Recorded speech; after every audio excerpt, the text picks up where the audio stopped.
2014 has brought the promise of great change to Cuba. As President Raul Castro came to close Parliament, the applause was still ringing in his ears over the proposed thaw with Washington. The government took a moment to revel in what is being portrayed in Cuba as a victory over the imperial power to the north.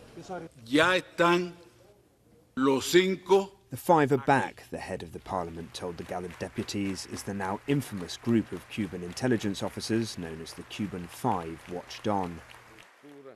But when Mr. Castro took to the podium, he warned Parliament and the millions of Cubans watching at home to keep their feet on the ground.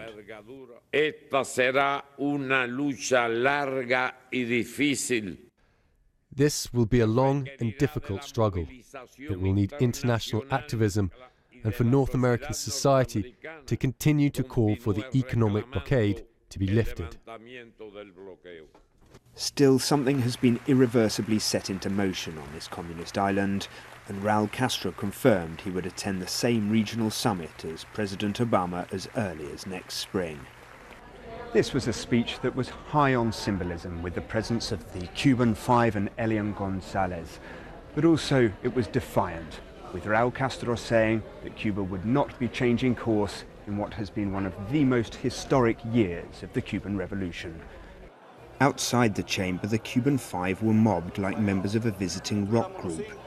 One of them said Mr. Obama had been brave in engaging with Cuba. When he took that decision, he knew he was going to be fired upon by some people. But I believe he knew he had to do the right thing, and he summoned up the courage to do it, and I congratulate him for that. There are high expectations for the future of US-Cuban relations as this extraordinary year draws to an end.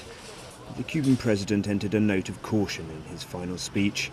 We don't expect them to change their political system, he said of Washington, but for the dialogue to succeed, we demand that they respect ours. Will Grant, BBC News, Havana.